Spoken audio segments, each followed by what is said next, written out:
یہ تو ایک آپ کو قرآن فہمی کا ذوق پیدا کرنے کے لیے درس قرآن، اس کو یوں کہہ لیں تو ہو سکتا ہے یہ کافی نہیں ہے، روزانہ پڑھیں۔ آپ روزانہ اگر پارہ تلاوت کرتے ہیں آدھا کر لیں لیکن ترجمے کے ساتھ، آدھا نہیں کر سکتے ایک پاؤ کر لیں لیکن ترجمے کے ساتھ، اتنا نہیں کر سکتے تو کم از کم 2 رکوع تو روزانہ کر لو، 8ویں دن پارہ ختم ہو جائے گا اور مہینے میں 4 پارے ترجمے کے ساتھ ختم ہو جائیں گے۔ پارے کتنے ہیں؟ 30۔ 4 کو 30 کے اوپر تقسیم کرو، 7.5 مہینوں میں قرآن کریم ترجمے سے مکمل ہو جائے گا۔ پھر پڑھو، آپ تنہائی میں پڑھیں، غور سے پڑھیں، ایسے مقامات قرآن میں آئیں گے جہاں آنکھیں برس پڑیں گی، رونا آئے گا کہ اللہ نے کس انداز میں سمجھایا ہے۔ نزل بہ الروح الامین، آیا رب العالمین کی جانب سے ہے لیکن روح الامین آیا ہے، امانت دار فرشتہ۔ آیا کہاں ہے؟ علی قلبک، میرا پیغمبر آپ کے دل کے اوپر آیا ہے۔ کہاں ہے؟ دل کے اوپر۔ وحی کی 2 صورتیں تھیں، ایک صورت یہ تھی کہ ایک گھنٹی کی آواز آتی، جس طرح مکھیوں کی بھنبھناہٹ ہوتی ہے، شہد جا رہا ہو نا، شہد کی مکھیاں اڑتی تو بھنبھناہٹ آتی ہے، اسی طرح کی آواز آتی، کوئی سامنے چیز نہ ہوتی تھی۔ ایک یہ صورت، اور دوسری صورت یہ ہوتی کہ فرشتہ انسانی شکل میں آتا، لیکن یہ صورت کم پیش آتی۔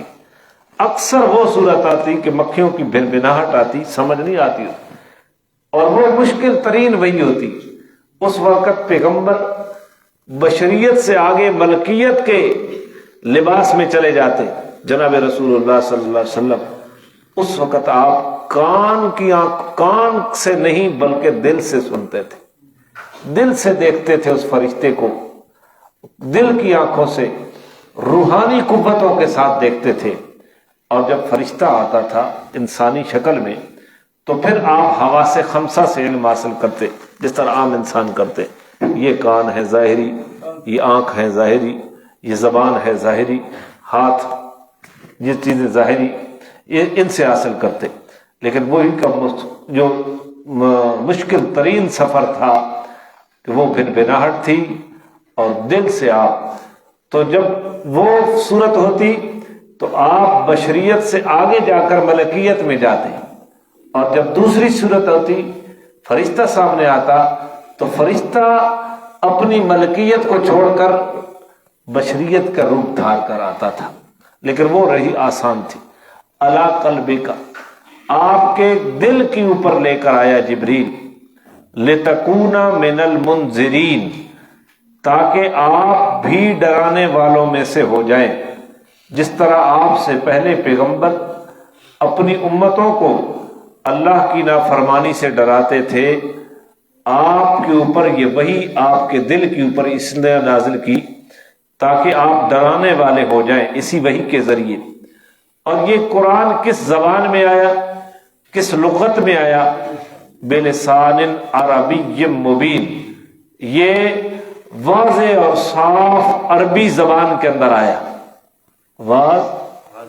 واضح صاف عربی زبان کے اندر آیا ہے یہ قرآن کریم۔ قرآن کی زبان کون سی ہے؟ عربی۔ عربیوں کا مقدر ہے، قرآن ان کی زبان میں آیا ہے۔ تو بلسان عربی مبین، قرآن الفاظ اور معانی کے مجموعے کا نام ہے۔ الفاظ بھی اللہ کی جانب سے اترے اور اس کا معنی اور مفہوم بھی کس کی جانب سے اترا؟ اللہ کی جانب سے۔ یہ نہیں ہے کہ معنی اور مفہوم سمجھا دیا گیا اور الفاظ حضور کے اپنے ہو، نہیں، الفاظ بھی کدھر کی جانب سے آئے؟ اللہ کی جانب سے آئے، اور اس کا معنی اور مفہوم بھی کس کی جانب سے آیا؟ اللہ۔ لہذا صرف ترجمہ قرآن کو قرآن کہنا ٹھیک نہیں ہے۔ کوئی آدمی اردو میں ترجمہ لکھ دے، آیات کو عربی میں نہ لکھے اور اس کا نام قرآن رکھے تو یہ جائز نہیں ہے۔ جس طرح آج کئی پڑھے لکھے جاہل کہتے ہیں یہ اردو کا قرآن ہے جی، یہ انگریزی کا قرآن ہے جی، نہیں، قرآن عربی میں ہے اور معنی بھی اس کا اور اس کے الفاظ بھی کس کی جانب سے آئے؟ اللہ کی جانب۔ لہذا قرآن وہی ہوگا جس کے ساتھ عربی لکھی ہوئی ہوگی۔ اسی طرح اگر کوئی آدمی نماز میں عربی الفاظ کے بجائے نماز کا ترجمہ پڑھ لے، اس کی نماز نہیں ہوگی، اس کی نماز نہیں ہوگی۔ بلسان عربی مبین، صاف عربی زبان کے اندر آیا ہے۔ آیا کس کی جانب سے؟ رب العالمین کی جانب سے۔ لے کر کون آیا؟ جبریل امین لے کر آیا۔ اور قرآن کی پہلی منزل کون سی تھی؟ قلب محمد صلی اللہ آپ کا دل۔ اور یہ قرآن کس زبان میں آیا ہے؟ صاف واضح عربی زبان میں آیا ہے۔ اور تیسری اگلی بات، وَإِنَّهُ لَفِي زُبُرِ الْأَوَّلِينَ، اور اس کے مضمون کی حقیقت پہلی کتابوں کے اندر بھی موجود تھی۔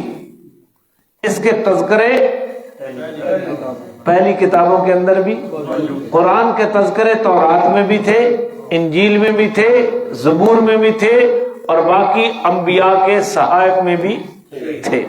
وَإِنَّهُ لَفِي زُبُرِ الْأَوَّلِينَ اولم یکن لہم آیۃ ان یعلمہ علماء بنی اسرائیل، کیا اس قرآن کے لیے یہ دلیل کافی نہیں ہے کہ اس کو بنی اسرائیل کے علماء جانتے ہیں کہ یہ قرآن ہے، یہ اللہ کی کتاب ہے۔ عبداللہ بن سلام رضوان اور اس طرح کے اور صحابہ جو یہودیت سے اور عیسائیت سے مسلمان ہو گئے تھے، وہ تو اعلانیہ اقرار کرتے تھے کہ اس قرآن کا تذکرہ سابقہ آسمانی کتابوں میں موجود ہے، آخری زمانے میں جو کتاب آنی ہے وہ یہی ہے۔ باقی علماء بنی اسرائیل، یہود و نصارہ کے علماء، وہ ظاہراً تو نہیں کہتے تھے، لیکن اپنی نجی مجلسوں میں اقرار کرتے تھے کہ یہ اللہ کی آخری کتاب ہے جس کا نام قرآن ہے اور ہماری کتابوں میں موجود ہے۔ قریش مکہ کو یہ کہا ہے تم تو ان پڑھ ہو، تمہیں تو نہیں پتا، کیا اس قرآن کے منزل من اللہ ہونے کے لیے یہ دلیل کافی نہیں ہے کہ بنی اسرائیل کے علماء اس کو اللہ کی کتاب سمجھتے ہیں؟ تو یہ بہت بڑی دلیل ہے۔ تو اللہ تعالیٰ نے اس کتاب کے اوپر کتنا زور لگایا، کیا فرما رہے ہیں کہ یہ رب العالمین کی جانب سے ہے، روح الامین لے کر آیا ہے، قلب محمد کریم کے اوپر آیا ہے، واضح عربی زبان میں آیا ہے۔ اس کے تذکرے تو پچھلی آسمانی کتابوں میں تھے، کیا اس کے لیے یہ دلیل کافی نہیں ہے کہ یہود اور نصارہ کے علماء یہ جانتے ہیں کہ یہ اللہ کی کتاب ہے اور یہ قرآن ہے؟ وَلَوْ نَزَّلْنَاهُ عَلَى بَعْضِ الْعَاجَمِينَ، یہ جو لوگ نہیں مانتے اللہ کی کتاب اس کو، یہ اس کی وجہ یہ نہیں ہے کہ قرآن کی حقانیت کے دلائل ان کے پاس نہیں پہنچے، یہ وجہ نہیں ہے۔ وجہ ضد ہے جناب محمد الرسول اللہ صلی اللہ علیہ وسلم کے ساتھ۔ آج ہمارے عجمیوں کے اندر بھی یہ چیز موجود ہوتی ہے، فلاں بندہ عالم ہے، وہ فلاں خاندان کے ساتھ ہے، ہماری اس خاندان سے نہیں لگتی، ہم اس کی بات کیوں سنیں؟ ہمارے ہاں بھی کئی ایسی چیزیں موجود ہیں، لیکن عرب کے ہاں ان چیزوں میں بہت سختی تھی۔ حضور کے ساتھ انہیں جو وجاہت کا جھگڑا ان کے دماغ کے اندر تھا، ضد اور عناد تھی، اس وجہ سے وہ کہتے کہ ہم اس کتاب کو اللہ کی کتاب نہیں مانتے، یہ اس نے خود بنائی ہے، یہ اس کو فلاں آدمی نے سکھا کر دی ہے۔ اللہ تعالیٰ نے اس کے بارے میں مختلف مقامات پر اس کا رد کیا ہے۔ تو اللہ تعالیٰ فرماتے ہیں کہ یہ وجہ نہیں ہے کہ قرآن کی حقانیت کے دلائل انہیں نہیں پہنچے۔ تو اللہ تعالیٰ نے فرمایا ان کی ضد کی پوزیشن یہ ہے، وَلَوْ نَزَّلْنَاهُ عَلَى بَعْضِ الْأَعْجَمِينَ، اگر ہم اس قرآن کو کسی اجمی کے اوپر نازل کرتے جس کو عربی کا لفظ بھی نہ آتا، اس کی زبان بھی عربی نہیں ہوتی، اس کے اوپر قرآن عربی میں نازل کرتے، فَقَرَأَهُ عَلَيْهِمْ، وہ ان کو سناتا، مَا كَانُوا بِهِ مُؤْمِنِينَ، تب بھی یہ ایمان نہ لاتے، تب بھی یہ ایمان نہ لاتے۔ ایک بندہ جس کی زبان ہی عربی نہیں ہے، اس کی زبان سے ہم قرآن جاری کرا دیتے عربی میں، تو یہ تو معجزہ تھا نا۔ اس کو وہ کیسے بنا رہا ہے جس کی زبان بھی نہیں؟ اگر بفرض محال ہم اس اجمی کے اوپر قرآن عربی میں اتار دیتے تو یہ تب بھی نہیں مانتے، تب بھی نیا ڈھنڈورا پیٹتے، یہ کہتے یہی نہیں، دیکھو یہ تو کوئی جادوگر ہے، کوئی فلاں ہے، کوئی فلاں ہے، یہ ایسی باتیں کرتے۔ اجمی ہو کر اس نے عربی کیسے پڑھنی شروع کر دی، کذالک سلکناہ فی قلوب المجرمین، اسی طرح ہم نے مجرموں کے دل کے اندر اس کو پیوست کر دیا ہے۔ کیا معنی لکھا ہوا ہے؟ اس طرح ہم نے انکار کو گناہگاروں کے دلوں میں داخل کر دیا۔ جی، اس طرح ہم نے ان کے دلوں کے اندر ہم نے داخل کر دیا۔ یہ ضد کا رستہ جو ہے وہ ان کے دلوں کے اندر، دل کے اندر داخل ہو گیا ہے۔ اس کی وجہ سے اللہ تعالیٰ محفوظ فرمائے لا یؤمنون بہ حتی یروا العذاب العلیم، جب تک یہ دردناک عذاب نہ دیکھ لیں یہ ایمان نہیں لائیں گے۔ خدا نیڑے کہ گسن نیڑے، اور دن ایک مقولہ بنایا، جب تک یہ دردناک عذاب آنکھوں کے سامنے نہیں آ جائے اس وقت تک یہ ایمان نہیں لائیں گے۔ فَيَأْتِيهِمْ بَغْتَةً، وہ عذاب ان کے پاس اچانک آئے گا، وَهُمْ لَا يَشْعُرُونَ، اور انہیں پتہ بھی نہیں ہوگا۔ انہیں ہارٹ اٹیک تھی سی، موت بھی تو وہی صورت ہے، ایکسیڈنٹ ہو جائے، آسمان سے آگ برس پڑے، زلزلہ آ جائے، جس مکان میں بیٹھا ہے وہ مکان اوپر گر پڑے، جب موت کا فرشتہ سامنے آتا ہے تو اس وقت محمد کریم کی حقانیت سمجھ آ جاتی ہے، وہاں سب کچھ سامنے آئے، وہ عذاب پھر اچانک آئے گا اور پتہ بھی نہیں۔ فَيَقُولُوا هَلْ نَحْنُ مُنظَرُونَ، تو اس وقت یہ کہیں گے کیا ہمیں مہلت دی جا سکتی ہے، کیا ہمیں اب مہلت، اب موت نہ آئے اور ہم دنیا میں واپس پلٹ دیے جائیں تو ہم فوراً مان لیں گے حضور کو بھی اور حضور کی دعوت کو بھی۔ أَفَبِعَذَابِنَا يَسْتَعْجِلُونَ، یہی لوگ ہماری عذاب کو جلدی نہیں مانتے تھے، یہ کہتے تھے تو اللہ کا پیغمبر ہے تو لے عذاب، تو جو کہتا ہے کہ مجھے جھٹلاؤ گے تو عذاب آ جائے گا، ابھی تک تو نہیں آیا، ہم تجھے جھٹلا رہے ہیں، لے آ۔ تو یہ عیش و عشرت کی زندگی گزار رہے تھے۔ افرعیت، مجھے یہ بتا، ام متعناہم سنین، کیا معنی ہے؟ دیکھو اگر ہم ان کو برسوں فائدے دیتے رہے، ہاں بس یہ تو بتاؤ کہ ہم انہیں برسوں تک فائدہ دیتے رہے، روزی بھی دیتے رہے، لباس بھی دیتے رہے، اولاد بھی دیتے رہے، عزت بھی دیتے رہے، مقام اور مرتبہ بھی دیتے رہے، اور کئی برس سے یہ سلسلہ شروع ہے، نفع کی چیزیں مال و دولت بھی دیتے رہے۔ ثم جاءہم ما کانوا یوعدون، اتنے برسوں کے بعد جس چیز کا ان کو وعدہ دیا جا رہا ہے، موت کا یا عذاب کا، وہ ان کے پاس آ جائے، ما اغنا عنہم ما کانوا یمتعون، تو جن چیزوں سے یہ فائدہ اٹھا رہے ہیں ان میں سے کوئی چیز بھی ان کے کام نہیں آئے گی۔ فائدہ اولاد سے بندہ اٹھا رہا ہے، موت آ جائے تو اولاد روک سکتی ہے؟ بولتے نہیں ہیں۔ موت کا وقت آ جائے تعلقات روک سکتے ہیں؟ کوئی نمبردار، زیردار، چودھری، ایم پی اے، ایم این اے روک سکتا ہے موت کو؟ کوئی ڈاکٹر، کوئی حکیم؟ جائیداد، مالدار ہونا، مال مویشی کا مالک ہونا، تو اللہ تعالیٰ نے فرمایا اچھا جلدی تو مانگتے ہیں عذاب کو، یہ تو دیکھو کہ کتنے سال ہم انہیں فائدہ اٹھانے کی چیزیں دیتے رہے، آنکھیں دی، ہاتھ دیے، صحت دی، برادری دی، دوست دیے، لوگ محبت کرنے والے دیے، بیوی دی، اولاد دی، جائیداد دی، سب کچھ دیا، تو پھر اس کے بعد کئی سالوں کے بعد یہ عیش و عشرت کی زندگی گزار رہا ہے، ہمارا عذاب ان کے پاس آ جائے یا ہمارا موت کا وقت مقررہ ان کے پاس آ جائے، تو جس چیز سے یہ فائدہ اٹھا رہا ہے ان میں سے کوئی ایسی چیز ہے جو اس کو نفع دے سکتی ہے، کوئی کام آ سکتی ہے؟ بھائی بندہ سامنے پہ ہونا، روح نکل میں نہیں، وما اہلکنا من قریۃ الا لہا منذرون، ہم نے کسی بستی کو ہلاک نہیں کیا مگر اس کے لیے ہم نے ڈرانے والے بھیجے. یہی معنی ہے، یہ ہمارا طریقہ ہے کہ ڈرانے کے لیے انبیاء آئے، ذکر یاد دہانی کے لیے آئے تھے.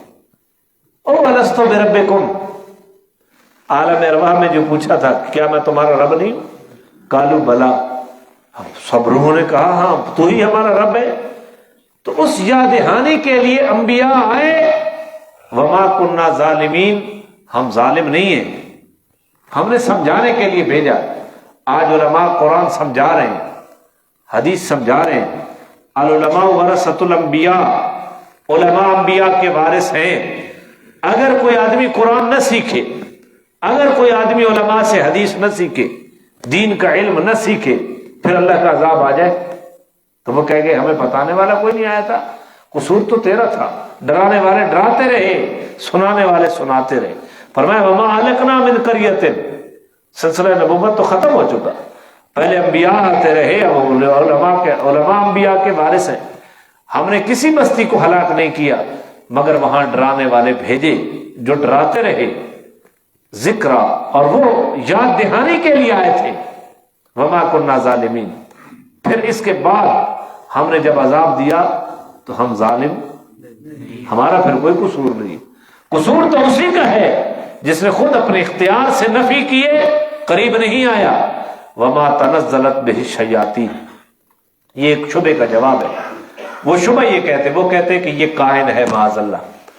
کائن کہتے ہیں جس کے پاس، جس کے قبضے میں جنات ہوں اور وہ لوگوں کو غیب کی باتیں بتاتا پھرتا ہے، یہ اس کو کاہن کہتے ہیں. وہ کہتے ہیں یہ کاہن ہے، یہ جنات اس کو کوئی بنا کے دیتے ہیں.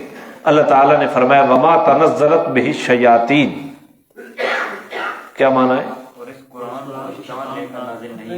اس قرآن کو شیطان اور جنات لے کر نہیں آئے. وما ينبغی لا، اس کی تو طاقت بھی نہیں ہے قرآن وہ لے کر آ سکے. وما یستطیعون، نہ ان کے مناسب ہے اور نہ وہ طاقت رکھتے ہیں. انہم عن السمع لمعزولون، ان کی پوزیشن تو ہے انہیں سننے سے ہی معزول کر دیا گیا. ادھر کیا لکھا ہوا ہے؟ سننے سے ان کو روک دیا گیا، معزول کر دیا گیا. حضور علیہ السلام کی بعثت سے پہلے جنات آسمانوں کی طرف جاتے تھے، لیکن اب جب آپ کی جب بعثت ہو گئی تو آسمانوں پر جنات کو جانے سے روک دیا گیا. اب اوپر نہیں جا سکتے، اوپر سے ستارے پھینکے جاتے، مار دیے جاتا ان کو. تم کہتے ہو کہ یہ کائن ہے، اس کو قرآن جنات شیاطین نے بنا کر دیا ہے؟ نہیں، نہ ان کی طاقت ہے اور نہ قرآن بنانا ان کے مناسب ہے. وہ تو خود سننے سے روک دیے گئے ہیں. لہذا اس ساری بات کا خلاصہ اور ثمرہ، نتیجہ کیا ہے؟ فلا تدع مع اللہ الہا آخر. یہی طرح پیڑ کیوں پایا بھائی؟ تو قرآن آپ کے سامنے پڑا ہے. فلا تدع مع اللہ الہا آخر، پڑھا بدمانا. خدا کے سوا کسی اور کو معبود مت پکارنا. فلا تدع، پس نہ پکارنا تو، مع اللہ، اللہ کے ساتھ، الہن آخر، کسی اور کو الہ. قرآن کس کی جانب سے آیا؟ رب العالمین کی جانب سے. لے کر کون آئے ہیں؟ جبریل امین لے کر آئے. آیا کہاں ہے؟ بول رہے یار، کلم محمد پر صلی اللہ، کس زبان میں آیا ہے؟ اس کے تذکرے کہاں موجود ہے؟ سابقہ کتب. اور اس بات کو یہودی علماء بھی جانتے ہیں اور عیسائی علماء بھی. اگر ہم اس کو اجمی بندے کے اوپر نازل کرنا چاہتے تو نازل کر سکتے تھے، اور وہ عربی میں قرآن سناتا، لیکن پھر بھی یہ ایمان نہ لاتا. اور یہ اس وقت تک ایمان نہیں لائیں گے جب تک کہ یہ عذاب دردناک کو نہ دیکھ لیں، اور وہ ان کے پاس اچانک آئے گا، پتہ بھی نہیں چلے گا، اور پھر یہ کہیں گے اس وقت کہ اب ہمیں مہلت دے دی جائے، اب ہم زندگی توبہ کے ساتھ گزاریں گے۔ تو تم پہلے نہیں جلدی عذاب مانگتے تھے؟ کیا ان کو اپنے کئی سال زندگی کے دیے نفع اٹھانے کے؟ دیکھو بھائی، اللہ تعالیٰ نے بڑے نرانے انداز میں سمجھایا۔ ایک آدمی کو 100 سال زندگی مل جائے، دودھ پیتا ہے، لسی پیتا ہے، دہی کھاتا ہے، گھی کھاتا ہے، گوشت کھاتا ہے، دوست ہے، احباب ہے، مال ہے اس کے پاس، بیٹے ہیں، پوتے ہیں، جائیداد ہیں، سب کچھ ہے، آخر میں کیا ہے جی؟ موت۔ اب موت سے کوئی چیز بچا سکتی ہے؟ خدا کی قسم، تنہائی میں اس موت کو یاد کیا کرو، اور پھر یہ سوچا کرو کہ میرے پاس کیا ہے؟ کچھ بھی نہیں ہے۔ یہ مال کمانا جب موت تھی تو کس کام کا؟ اولاد کس کام کی؟ جائیداد کس کام کی؟ عزت کس کام کی؟ وقار اور پروٹوکول کس کام کا؟ جھوٹی شہرت اور ریاکاری کے جذبے کس کام کے؟ تو یہ اللہ تعالیٰ ان ساری چیزوں کو ذکر کرتے کرتے پھر کہتے ہیں کہ شیطان تو نہیں یہ لے کر آیا، نہ اس کی طاقت ہے، نہ اس کی یہ مناسب ہے، اور وہ تو خود روک دیا گیا ہے سننے سے۔ ساری بات کا نچوڑ اور خلاصہ کیا ہے؟ فَلَا تَدْعُ مَعَ اللَّهِ إِلَٰهًا۔ بس خلاصہ یہ ہے، اللہ کے ساتھ کسی اور کو مشکل کشا نہ بناؤ، نہ پکارو۔ تدعو ہے، تعبد نہیں ہے۔ تدعو، پکارنا۔ مشکلات میں کیا کیا جاتا ہے؟ مدد کے لیے پکارا جاتا ہے۔ فلا تدع مع اللہ الہا آخر۔ ساری بات کا خلاصہ یہ ہے، اللہ کے ساتھ کسی کو الہ، مشکل کشا، حاجت روا، معبود، مسجود، کھوٹی قسمتیں کھری کرنے والا، برکتیں دینے والا، برکت سے محروم رکھنے والا، اللہ کے سوا کوئی بھی نہیں۔ نہ کوئی دستگیر ہے، نہ کوئی داتا ہے۔ داتا بھی کون؟ دستگیر بھی کون؟ علیم بذات الصدور بھی کون؟ یہ سارے کام اللہ کے۔ فتکون من المعذبین، معنی پڑھو تو پھر میں سمجھاتا ہوں، پیچھے معنی پڑھ کے اس کو آگے پڑھو۔ تو خدا کے سوا کسی اور کو معبود مت پکارنا، ورنہ تم کو عذاب دیا جائے گا۔ فتکون، اللہ کے سوا کسی کو الہ نہ پکارو وگرنہ تجھے عذاب دیا جائے گا۔ ورنہ کہا پیغمبر کو جا رہا ہے اور سنانا مجھے جا رہا ہے۔ پیغمبر تو معصوم ہوتا ہے، پیغمبر تو شرک نہیں کر سکتا، رخ پیغمبر کی طرف ہے، لیکن خطاب کسے ہے؟ امت کو ہے۔ فتکون من المعذبین، تجھے عذاب دیا جائے گا۔ حضور علیہ السلام کی وساطت سے امت کو، اگر اللہ کے علاوہ کسی اور کو الہ بنا۔ پھر فرمایا وانذر، میرا پیغمبر ڈراؤ، عشیرتک الاقربین، اپنے قریبی قبیلے کو۔ کس کو؟ تبلیغ کا میدان، اس کے لیے پہلا مخاطب جو ہے وہ قریبی رشتہ دار ہے۔ رشتہ داروں کو تبلیغ کرو۔ میں نے پہلے بات بتائی، خود نمازی بن جانا کوئی کمال نہیں ہے کہ میں نمازی ہوں، گھر والے نہیں پڑھتے، برادری نہیں پڑھتی، ان کی فکر کرنی ہے۔ خود ہر روز قرآن پڑھتا ہے لیکن برادری کے بارے میں کیا کہوں؟ وانذر عشیرتک الاقربین، قریبی رشتہ داروں کو ڈراؤ۔ اس آیت کے نازل ہونے کے بعد حضور نے اپنے پورے خاندان کی دعوت کی، اور دعوت کی اس کے بعد نبی پاک صلی اللہ علیہ وسلم اپنے گھر میں کوئی صفحہ پہ نہیں، اپنے گھر پہ آپ نے جب اپنے پیغام کی دعوت دی تو انہوں نے مذاق اڑایا اور اٹھ گئے۔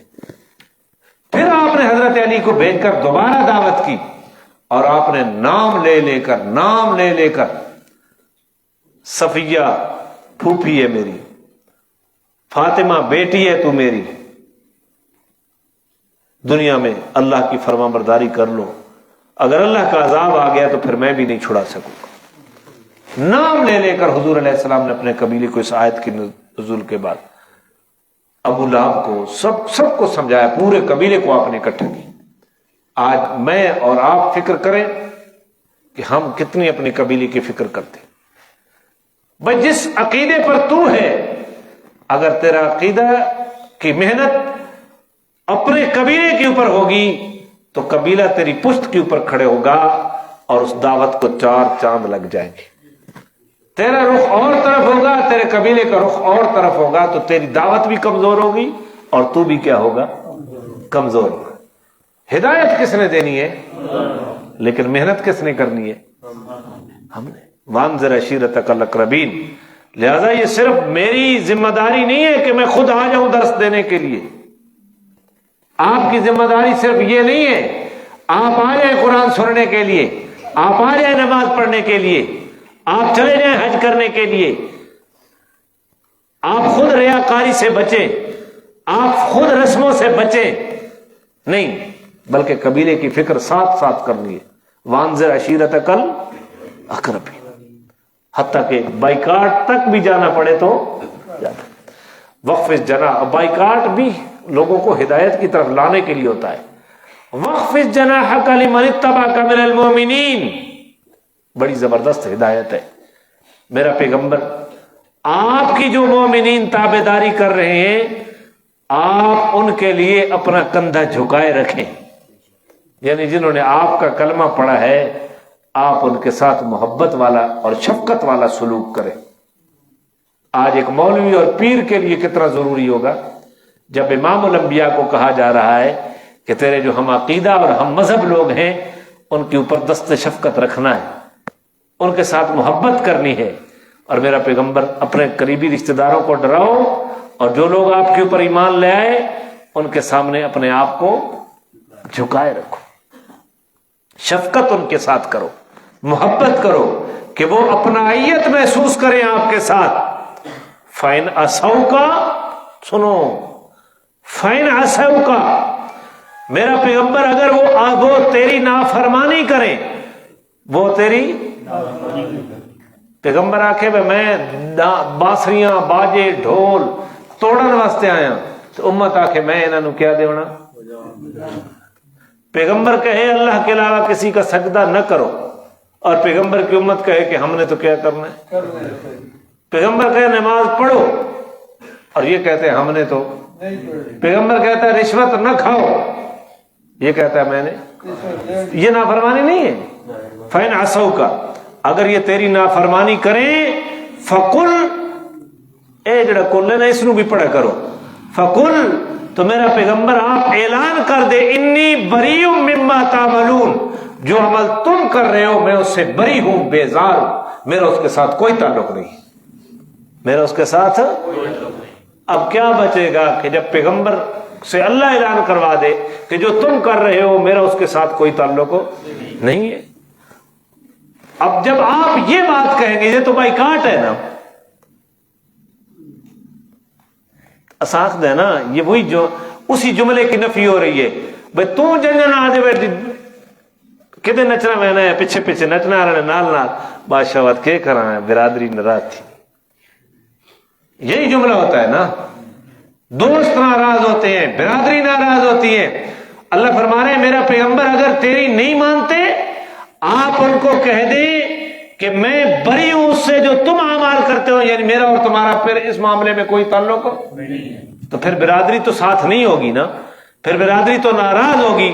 اللہ نے اس کا نسخہ اگلی آیت میں بتایا، وَتَوَكَّلْ عَلَى الْعَزِيزِ الرَّحِيمِ، کوئی پرواہ نہیں ہے، وہ غالب، وہ جو بادشاہوں کا بادشاہ ہے، الرحیم جو ہے اس کے اوپر اپنا بھروسہ کر،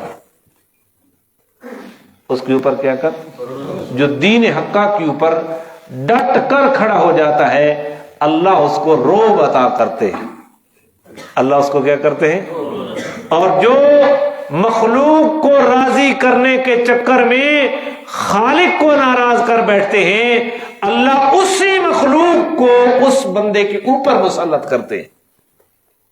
جو لوگ حرام کما کر اپنی اولاد کو کھلاتے ہیں وہی اولاد ان کو اولڈ سینٹر میں نہیں جمع کرا رہی، جب ان کی شفقت کی ضرورت تھی، جب ان کی خدمت کی ضرورت تھی، جب ان کے ساتھ معاونت کی ضرورت تھی بڑھاپے میں، انہیں چاہ کے کتنے داخل کرایا؟ Old centre. کوئی تھپڑ مار رہا ہے ماں باپ کو، اس بڑھاپے کے عالم میں بوڑھے ماں باپ وہ اپنا کھانا الگ بنا رہے ہیں اور یہ اپنی بیوی کے ساتھ ہے، ان کو بلاتا بھی نہیں ہے، تو یہ مخلوق مسلط نہیں ہوگی اوپر؟ تو میرا پیغمبر اعلان کر دے اگر تم میری نہیں مانتے میں تمہارے اعمال سے بری، تو میرا پیغمبر گھبرانا نہیں کہ برادری اور سنگت کانڈ نہ بھرے سی، وتوکل علی العزیز الرحیم، بھروسہ کس ذات کے اوپر کرنا ہے؟ اللہ کے اوپر کا، العزیز جو غالب ہے، جو غالب ہے، غلبہ جس کو ہے اس کے اوپر توکل رکھو، الرحیم جو شفقت والا ہے۔ وہ کون ہے؟ الذی یراک حین تقوم، جب تو کھڑا ہوتا ہے تو وہ تجھے دیکھ رہا ہوتا ہے، جب تو نماز کے لیے کھڑا ہوتا ہے تو وہ دیکھ رہا ہوتا ہے تجھے، وتقلبک فی الساجدین، اور سجدے کرنے والوں میں جب تو پھر رہا ہوتا ہے تب بھی وہ تجھے دیکھ رہا ہوتا ہے۔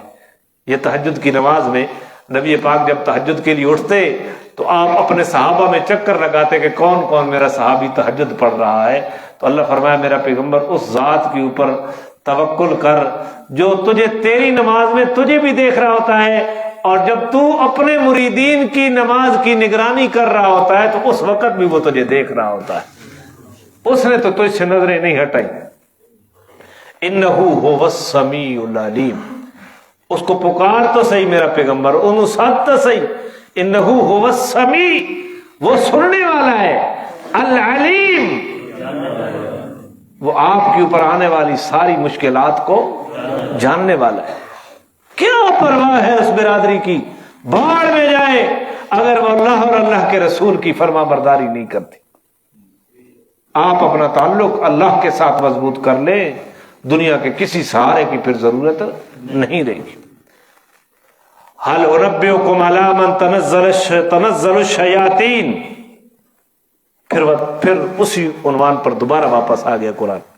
کیا میں تمہیں بتاؤں کہ شیطان کس پر اترتے ہیں؟ یہ تو کہتے ہیں کہ شیطان اس کے پاس آتا ہے، میں تمہیں بتاؤں کہ شیطان کس کے پاس آتا ہے؟ تنزل علی کل افاک اثیم، شیطان اسی کے پاس آتا ہے جو پرلے درجے کا جھوٹا اور پرلے درجے کا گناہگار آتا ہے، جس موتر کیتا تے ستھن اتھا جا کیتی تے وقت آکھا یہ جی پاک سرکار ہے، شیطان اسی کے پاس آتا۔ تو قرآن کہہ رہا ہے میں تو نہیں پہنا، علی کل افاک، جادوگروں کا جادو چلتا ہی تب ہے جب وہ محراب کے اندر پیشاب کریں، جب وہ نافرمانی کریں۔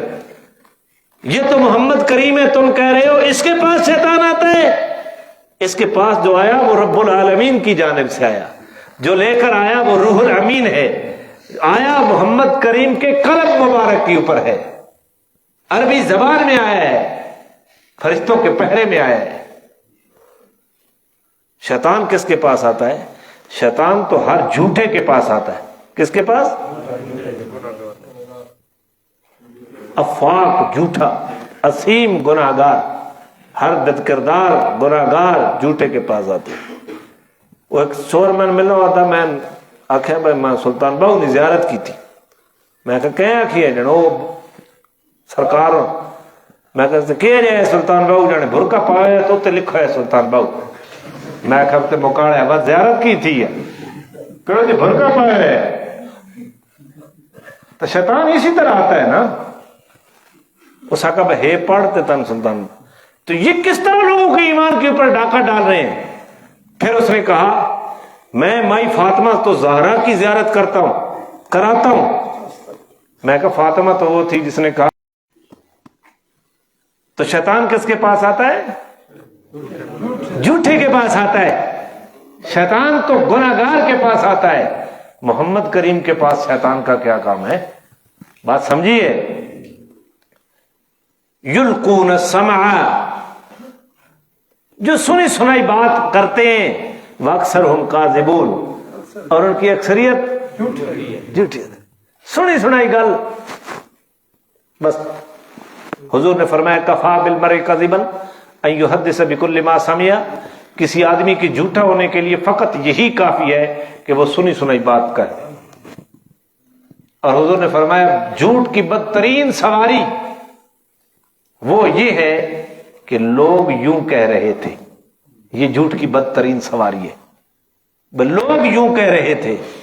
بھئی یہ کون سا کمال ہے خبریں اکٹھی کرنا، سارے شہر کی خبریں پتہ ہونا، یہ کوئی کمال کی بات ہے؟ آپ مجھے بتائیں اس کا کیا فائدہ ہو رہا ہے؟ کمال یہ ہے کہ آپ لوگوں کے عیبوں سے بے خبر رہے، یہ کمال ہے، تاکہ لوگوں کی نفرت تمہارے دل میں نہ آئے، لوگوں کے ساتھ حقارت والا جذبہ پیدا نہ ہو، یہ کمال ہے۔ ہم نے اس کو کمال سمجھا پہ ہر قیدی خبر رسان ہونی چاہیے۔ اللہ تعالیٰ میں سمجھ نصیب فرمائے۔ تو وہ سنی سنائی باتوں کو کان لگاتے ہیں شیاطین، اور کچھ باتیں کون سے ملا جو آپس سے ملا کر جھوٹ موٹ کر گئے، اور پھر کہتے ہیں کہ یہ کہن ہے، اور پھر کہتے ہیں نہیں یہ شاعر ہے۔ حضور کو کیا کہتے ہیں؟ یہ جو قرآن کے الفاظ اکٹھے آ رہے ہیں، معذولون، معذبین، اقربین، مومنین، رحیم، تو یہ شاعر ہے۔ یہ کیا ہے؟ سننا ذرا، تم بھی شاعری کے دل دادے ہو۔ وَالشُّعَرَاءُ يَتَّبِعُهُمُ الْغَاوُونَ، شاعروں کی تابعداری کرنے والے مشاعرہ بننے والے کتنے بننے والے؟ میں نہیں کہہ رہا، قرآن کہہ رہا ہے۔ وَالشُّعَرَاءُ يَتَّبِعُهُمُ الْغَاوُونَ، شاعروں کی تابعداری کرنے والے کون لوگ ہوتے؟ جنہاں دے پیر شاعر ہیں۔ اجمل صاحبانے فلانا کوڑے نہ پیرے، ان بتا دے دی تعریف بھی آنی نے، اللہ تعالیٰ انہوں نے قبر نور نہ بھر دے۔ آدھے کوڑے نے پیر نے تعریف بھی آنی نے، جیتے مرید کوڑے ہوئے، جیتے مرید کے ہوئے کوڑے، تو اس پیر نو کیا آخر آپ تو کوڑے یا نہیں، مرید کے ہوئے کوڑے نہ پیرے۔ اللہ نے فرمایا گمراہ دے پیر کون ہیں؟ نہیں، گمراہ دے پیر کون ہیں؟ وَالشُّعَرَاءُ يَتَّبِعُهُمُ الْغَاوُونَ، شعراء کی تابعداری کرنے والے گمراہ لوگ ہوتے ہیں۔ لیکن اتھائی فیصلہ نہیں کرنا، آگے تک سننا۔ أَلَمْ تَرَ أَنَّهُمْ فِي كُلِّ وَادٍ يَهِيمُونَ، شاعروں کی عادت اللہ بیان کر رہا ہے۔ تم تو حضور کو شاعر کہہ رہا ہو نا۔ قرآن میں سورہ یاسین میں اللہ کہتا ہے وَمَا عَلَّمْنَاهُ الشِّعْرَ، میرا پیغمبر ہم نے آپ کو اشعار نہیں سکھائے، وَمَا يَنبَغِي لَهُ، یہ شعر تیرے مناسب بھی نہیں ہے، تجھے نہیں سجتے شعر کہنا۔ شاعری کا علم اللہ نے جناب محمد رسول اللہ کو نہیں عطا کیا۔ وَالشُّعَرَاءُ يَتَّبِعُهُمُ الْغَاوُونَ أَلَمْ تَرَ أَنَّهُمْ فِي كُلِّ وَادٍ يَهِيمُونَ، کیا تو ان کو نہیں دیکھتا کہ وہ ہر وادی کے اندر سر مارتے ہیں؟ تخیل کی وادی کے اندر جی جدے شاعر دا منہ آوے، ایک بندے نام محبت پیدا ہوئی، وہ دے فضائل بیان کرنے اچھائی دے، ایک بندہ فوت ہو گیا تو ایک بندے شعر لکھا، شعر میں پورا یاد تو نہیں جس دا مفہوم ہے، اربا بندے تو بعد تو ایک جمع، میں رڑا تڑی ماؤ نے جس طرح جایا، پتہ نہیں کہ تو جس کے ساتھ محبت پیدا ہو گئی اس کے فضائل میں اس کو عرش تک لے گئے، اسی کے ساتھ اگر دشمنی پیدا ہو گئی وہاں سے اٹھایا اسفل السافلین، زمین کی تہ کے نیچے، پھر دوسرا شعر لکھا اسی کی ذلت میں، اور اس کو بدلا فی کل وادی یہیمون، ہر تخیل کی وادی میں یہ سر مارتے ہیں۔ جڑے ڈوڑے لکھ رہے ہیں شاعر چھالی تے شاعر وادی سون، شاعر خوشاب، انہوں نے ڈوڑے پڑھ کے نو کہیں چاہ کے آسمانہ تے کہیں چاہ کے فی کل وادی یہیمون۔ اگلی گل وَإِنَّهُمْ يَقُولُونَ مَا لَا يَفْعَلُونَ، یہ جو شاعر ہوتے ہیں نا جو کہتے ہیں وہ کرتے نہیں ہیں۔ شاعران دی عادت کہوے، آج تک میں دسو کوئی شاعر شہید بھی تھی ہوئے، لیکن جڑے پہلے شاعری کھڑے ہونے اس ویلے کیا ہونا، وہ کہتے ہیں کہ حضور آپ کی محبت میں روح نکل کر لبوں پہ آ گئی ہے، روح نکل کر تو تلوار میں کھاؤ تو سپیکر ہی چھوڑ دے تھے، سٹیج بھی چھوڑ دے سی۔ اللہ فرمایا شاعروں کی عادت یہ ہوتی ہے کہ جو کہتے ہیں وہ کرتے نہیں ہیں، بس انہوں نے صرف واہ واہ لینی ہوتی ہے، یہ شاعر لے رہا ہے، ایسا میرا پیغمبر شاعر نہیں ہے، میرا پیغمبر شاعر۔ اللہ تعالیٰ قربان اللہ کی تعلیمات کے اوپر اللہ تعالیٰ نے کیا فرمایا؟ ہاں اللہ تعالیٰ نے ایک استثناء دیا، وہ شاعر الا الذین آمنوا، وہ شاعر اس سے مستثنا ہے، الا الذین آمنوا جو کون ہیں؟ ایمان والے، وعملوا الصالحات اور کام بھی ان کے کیا ہیں؟ نیک ہیں، وذکر اللہ کثیرا اور اپنی شاعری میں اللہ کو کثرت سے یاد کرتے ہیں۔ حضرت سلطان باہو کی شاعری پڑھو، ہر شعر کے آخر میں ہو کون ہے؟ جی باہو کا مطلب ہوتا ہے اس کے ساتھ، اللہ کے ہر شعر میں آخر میں کیا ہے؟ کوڑے تمبے کدے تربوز نہ بنے باویں توڑ مکے لے جائیے ہو، سپاں دے بچے کدے متر نہ بنے باویں چلو دودھ پلائیے ہو، جوڑی دودھ پلا نہ رہا۔ اور بڑے عجیب عجیب تسبیح پھرے دل نہ پھرے کی لے رہے تسبیح پھڑ کے ہو، وہ شاعر جو ایمان والے ہیں، اعمال صالحہ کے مجسم ہیں، وذکر اللہ کثیرا اور اللہ کا ذکر کثرت سے کرتے ہیں اپنی شاعری میں، وانتصروا به من بعد ما ظلموا جب ظلم کیا جائے تو اس ظلم کے بدلے میں اشعار پڑھتے ہیں۔ حضور علیہ السلام کے زمانے میں پراپوگنڈے کا سب سے بڑا ہتھیار شعر گوئی تھی،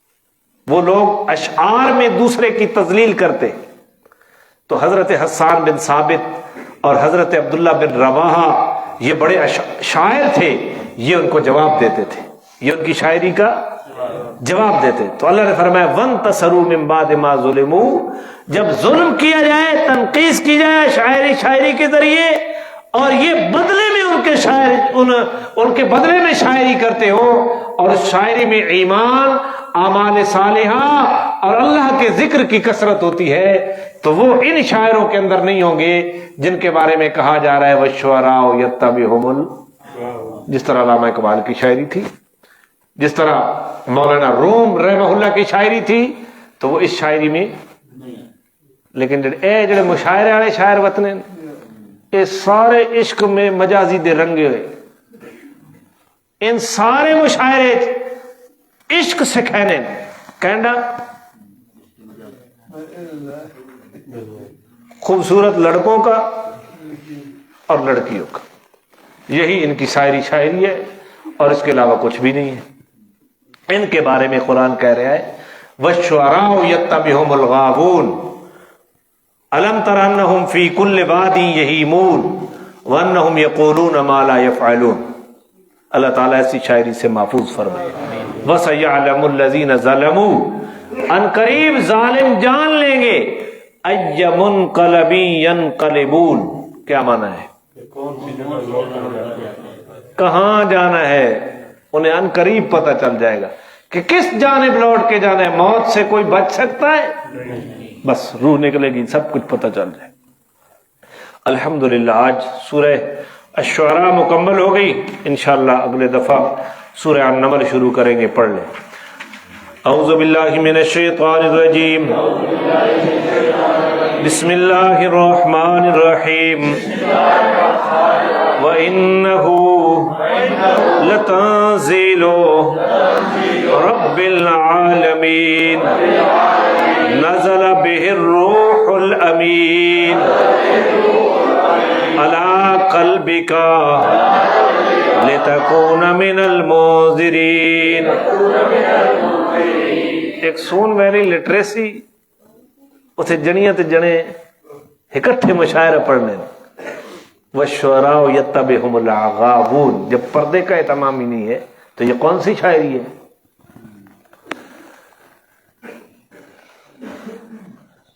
نزل به الروح الامین على قلبك لتكون من المنذرين بلسان عربي مبين وإنه لفي زبر الأولين. أولم يكن لهم آية أن يعلمه علماء بني إسرائيل ولو نزلناه على بعض الأعجمين فقرأه عليهم ما كانوا به مؤمنين كذلك سلكناه في قلوب المجرمين لا يؤمنون به حتى يروا العذاب الأليم فيأتيهم بغتة وهم لا يشعرون فيقولوا هل نحن منذرون أفبعذابنا يستعجلون أفرأيت إن متعناهم سنين ثم جاءهم ما كانوا يوعدون ما أغنى عنهم ما كانوا يمتعون وما أهلكنا من قرية إلا لها منذرون ذكرى وما كنا ظالمين وما تنزلت به الشياطين وما ينبغي لهم وما يستطيعون إنهم عن السمع لمعزولون فلا تدع مع الله إلها آخر. مشکل کشا دو دفعہ کہتے ہیں نا، نعرہ لگاتے ہیں مشکل کشا مشکل کشا ایک خدا ایک خدا. فلا تدع مع اللہ الہا آخر فتکون من المعذبین وانذر عشیرتک الاقربین واخفض جناحك لمن اتبعك من المؤمنين فإن عصوك فقل إني بريء مما تعملون وتوكل على العزيز الرحيم الذي يراك حين تقوم وتقلبك في الساجدين إنه هو السميع العليم. هل أنبئكم على ما تنزل الشياطين تنزل على كل أفاك أثيم يلقون السمع وأكثرهم كاذبون والشعراء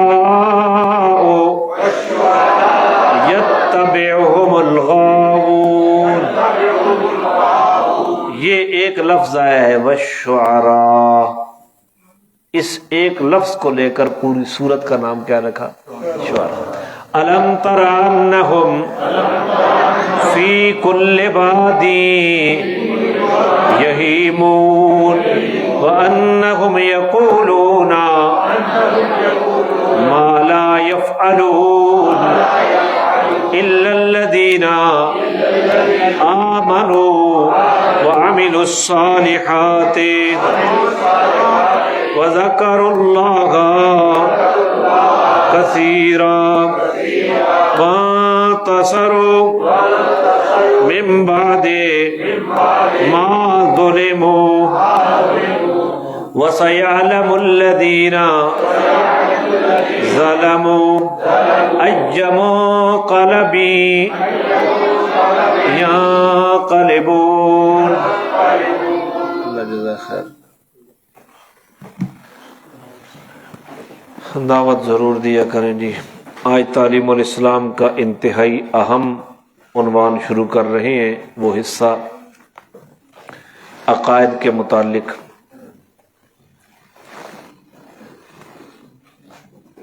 جی سوال ہے جی، لفظ اللہ کے کیا معنی ہے؟ یہ عقیدے کی باتیں ہو رہی ہے۔ عقیدہ ٹھیک نہیں ہے، حج کرنے کا کوئی فائدہ نہیں، نمازیں پڑھنے کا۔ عقیدے کیا ہے یہ اس کتاب میں ملیں گے۔ لفظ اللہ کے کیا معنی ہیں؟ لفظ جواب، اللہ اس ذات کا نام ہے، اللہ جو واجب الوجود ہے، جو میں اس کا معنی سمجھاتا ہوں، جو واجب الوجود ہے اور تمام صفات کمالیہ اس میں موجود ہیں۔ اللہ اس ذات کا نام ہے جو واجب الوجود ہے اور تمام صفات کمالیہ اس کے اندر۔ آج ایک بات پڑھیں گے، واجب الوجود۔ دوسرا سوال حضرت نے لکھا کہ واجب الوجود کا کیا معنی ہے؟ واجب جواب، واجب الوجود ایسی ہستی کو کہتے ہیں یا ایسی موجود شے کو کہتے ہیں جس کا وجود ضروری ہو، جس کا جو موجود ہو، اور جس کا عدم یعنی نہ ہونا وہ محال ہو، جس کا نہ ہونا محال ہو اور جس کا ہونا کیا ہو؟ ضروری ہو، جو خود بخود قائم ہو اس کو واجب الوجود کہتے ہیں۔ کسی نے جس کو قل هو اللہ احد اللہ الصمد لم یلد ولم یولد ولم یکن لہ کفوا، یہ واجب الوجود ہے۔ جو واجب الوجود ہوگا موجود ہوگا اور اس کا موجود ہونا ضروری ہوگا، وہ ہمیشہ سے ہوگا اور ہمیشہ رہے گا، وہ ہمیشہ سے ہوگا اور ہمیشہ رہے گا، کیونکہ جو چیز نہ اس کی ابتدا ہوگی اور نہ اس کی، وہ ابتدا سے پہلے تھا اور انتہا کے بعد ہے،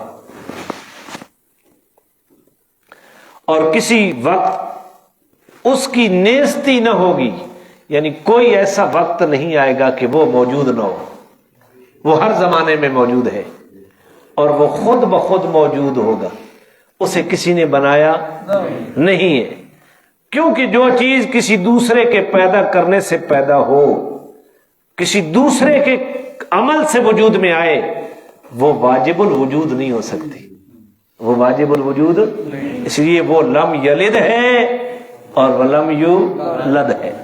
پس اسلامی تعلیم کے مطابق اللہ واجب الوجود ہے، اللہ واجب الوجود ہے، اس کے سوا عالم کی کوئی چیز واجب الوجود، اس کے سوا عالم کی کوئی چیز واجب الوجود، جس کا وجود ہمیشہ سے ہے، ہمیشہ رہے گا، خود بخود قائم ہے، کسی سے پیدا نہیں ہوا، کسی نے اس کو بنایا نہیں ہے، جس کی نہ ابتدا ہے نہ جس کی انتہا ہے، اس کو کیا کہتے ہیں؟ اللہ، یہ واجب الوجود۔ دوسری چیز ہی پڑھ لے، صفات کمالیہ اس کے اندر موجود ہوں، یہ صفات کمالیہ کا کیا معنی ہے؟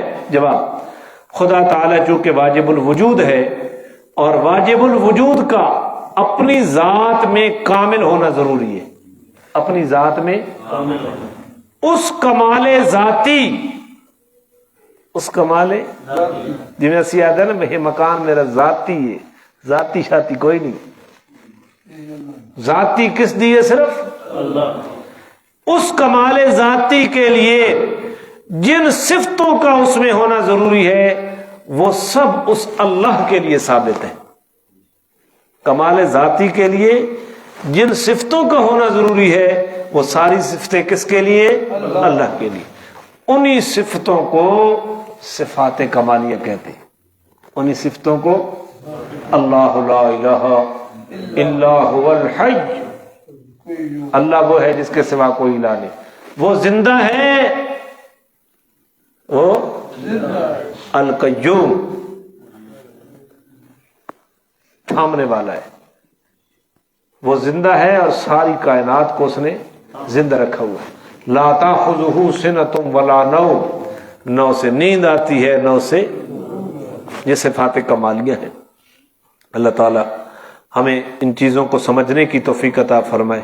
آگے بھی کچھ سوالات ہیں اللہ تعالیٰ کی ذات کے بارے میں، پھر اس کے بعد آگے چلتے چلتے یہ بہت ساری چیزیں انبیاء کے بارے میں، کتابوں کے بارے میں، علم کے بارے میں، حیات کے بارے میں، صفت سمع اور بصر کے بارے میں، یہ عقائد کے متعلق باتیں ہیں، ان کو سمجھنے کی ضرورت ہے۔ اللہ ہمیشہ سے ہے اور ہمیشہ، اللہ کی نہ ابتدا ہے نہ اسے کسی نے بنایا نہ اسے کسی نے پیدا کی، یہ اللہ کی ذات، اور اس کا وجود ایسا ہے جو ہر وقت موجود ہے، کبھی بھی اس کے اندر نیستی نہیں ہے، یعنی نہیں ہونا نہیں ہے۔ دعوت دیں گے نا انشاءاللہ، سارے ساتھی دعوت